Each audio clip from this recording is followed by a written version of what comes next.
Caitlin Clark was supposed to be coached by Minnesota Lynx head coach Cheryl Reeve. Because Clark traded Cheryl Reeve, who was the coach of her team, or was to be the coach of her team. Caitlin Clark and Napheesa Collier, they traded their coaches. They didn't trade any players in the draft. They traded their coaches.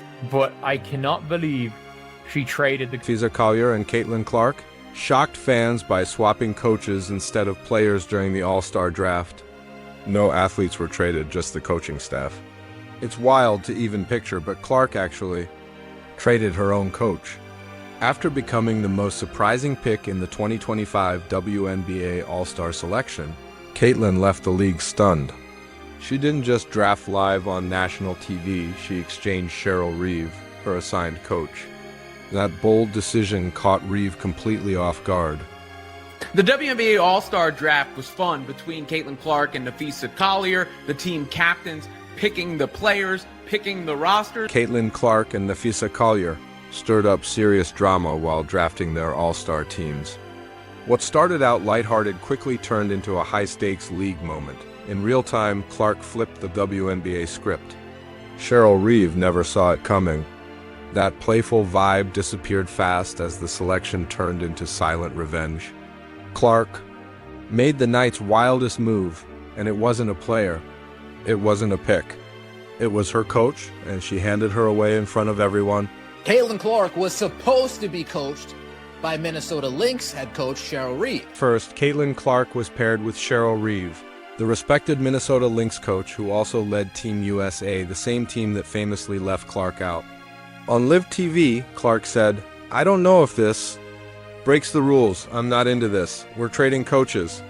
That wasn't just a switch, it was a moment of clarity. That decision, more than a swap, it was a statement of control delivered right in front of the entire country. Of course, Reeve is Collier's head coach for the Minnesota Lynx, so that makes sense. Sandy Brondello, coach of the New York Liberty, ended up leading Team Clark. Meanwhile, Napheesa Collier, who plays for Cheryl Reeve in Minnesota, had no issue sticking with her coach and agreed to the trade instantly. This wasn't about comfort zones or planning. It was about the past. The entire exchange had deeper meaning.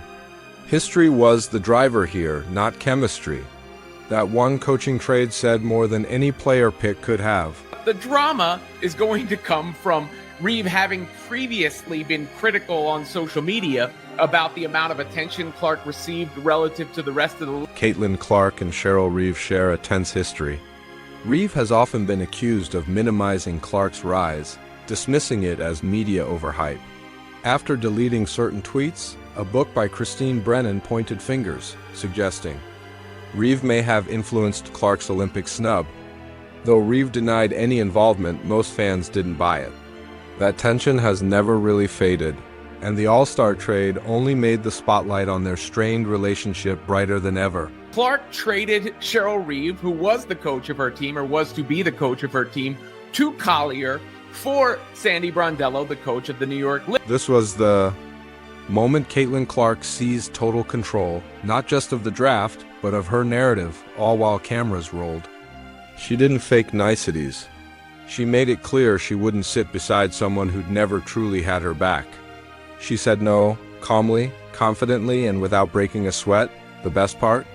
She wore a smile the whole time. It wasn't bitterness. It was strategy. That move gave a voice to every player ever told to stay quiet, wait in line, or play it safe. Clark didn't wait. She flipped the script. I don't know that I've heard of a coach being traded in the All-Star game. This is something you're agreeing to, Fee. There's no terms to this deal. Clark didn't just trade away Cheryl Reeve. She replaced her with someone intentional. Sandy Brondello isn't just another coach. She understands Clark's style and might already be plotting something long-term. Is this a quiet recruitment hint for a New York move? Fans think so. Pairing Clark with Sabrina Ionescu in Liberty? Blue? Sounds perfect. And now Brondello gets to coach both at the All-Star game. Coincidence? Maybe, but the board is shifting fast. Reeve might still be a respected figure, but tonight she was left in the dust, while Clark smiled knowingly like she had it all planned. Clark taking her teammates we knew, Aaliyah Boston, Kelsey Mitchell. She's also taken Sabrina Ionescu and the pink-haired player known as Asia Wilson. That's right. Let's be clear, Caitlin Clark didn't just pick a roster. She made a bold, undeniable statement. This wasn't only about who got chosen, it was also about who didn't. Her draft wasn't a lineup, it was a message. She built a circle of loyalty, a team based on trust, not politics. And if you've said anything critical about Clark over the past year and a half, well, enjoy the view from the opposite bench, because you were never getting in that room. She made sure of it.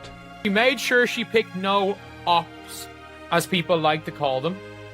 She made sure there were no ops on her team. And Caitlin Clark also wound up with all of the Fever members on her squad as well, meaning Aaliyah Boston, Clark, and Kelsey Mitchell will be a trio in Indianapolis. There's now one viral meme that says it all. Clark's team, no ops allowed. It exploded online because it captured the truth. Caitlin handpicked allies, former teammates, and trusted players she's shared the court with. Sonia Citrin, her old USA teammate. Gabby Williams never had a bad word to say about Clark. Kiki, fast, young, and far removed from any drama. And of course, she secured Kelsey Mitchell and Aaliyah Boston. Even her surprise picks all made sense. She drafted chemistry. She picked none of her rivals, other than Asia Wilson, because, as Ken Swift's graphic says, Team Caitlin, no ops allowed, except Asia. Some of Caitlin Clark's loudest backers have always been vocal online, pushing the youth movement and defending Fever fans, and that includes Asia Wilson. Let's be honest, everyone expected this pick. As a two-time MVP, a generational force, maybe the best in the world right now. And while Clark's selective, she's not blind. You don't pass up greatness because of awkward media moments. So yeah, Asia joined the no ops allowed squad, but she's the rare exception in a lineup full of loyalty. And that says everything. She picks her teammate, Courtney Williams. She picks her UConn alum, Brianna Stewart, Paige Beckers. While Caitlin Clark was quietly assembling her all-star super squad, Nafisa Collier delivered some viral gold on live television. During the draft, Collier dropped the iconic Knights line. But it was Angel Reese who grabbed the mic and confidently dropped the word Meltdown. Yes, that exact phrase that had once set WNBA Twitter on fire. And just 2 seats away sat Caitlin Clark. Her reaction? Ice cold, not a smile, not a chuckle, not even a blink. Just that signature stare, sharp, unreadable, and powerful. As Angel Reese has filed a trademark for the rebound term me-bound. But let's be real. Angel Reese took that Meltdown name and flipped the whole narrative. Call it a full glow-up. She's been dominating the court lately with "you can't break me" energy. Monster. Stat sheets, back-to-back double-doubles, and walking into every arena like she owns it. What used to be an insult has now become her personal power brand. She didn't just reclaim it, she elevated it. And honestly, even Clark would have to respect that transformation if she ever let her poker face crack. Clark should have a very fast team there. When you look at it, I mean, Williams is really fast for a forward. Obviously, Kelsey's very fast. Citron's very fast. Jackie Young's one of my favorite players. Arian Finn, a rookie, can get up and down the floor. Ionescu can help spread the floor along with Kelsey and Clark so they can really shoot. Now zooming out, it's clear Caitlin Clark built a quiet masterpiece of a team. Looking closely at her roster reveals serious firepower. Asia Wilson running the front court. Situ Sabali sliding in as the versatile wing. Aaliyah Boston holding strong in the paint. Clark running point and Sabrina Ionescu beside her at shooting. Guard. That's a deadly mix of power, speed, shooting range, and zero fear. This squad doesn't just play, it dominates. Caitlin made sure to get some size. She actually passed up on Paige Beckers to take Sabali, and she took Asia Wilson with her 3rd pick. If Asia had fallen any further down the board, that would have been a wee bit of a controversy, if we're being real about it. But Clark picked her, I think, just in time. And it only gets scarier when you check the bench. Kelsey Mitchell, absolute flamethrower. Gabby Williams, a defensive monster. Sonia Citron, slasher with a sniper's touch.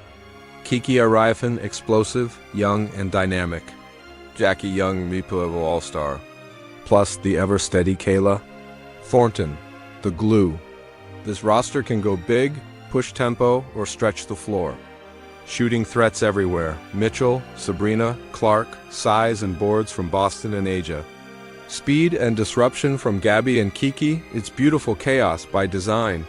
But there's got to be something in the back of Caitlin's mind that still feels a little miffed, even if Reeve wasn't directly responsible for her not making the Olympic squad. And let's not forget the move that nearly broke the internet. Caitlin Clark passed on Paige Buchers. Yes, the former UConn star, media darling, and Clark's most common comparison. Everyone expected her to go early. Instead, Clark picked Satu Sabally. Whether it was strategic, personal, or both, it sent a clear message. Clark wasn't building a popularity team, she was crafting a squad with purpose. No distractions, no drama, just winners. Shooters, rebounders, and her trusted circle, all working toward one goal.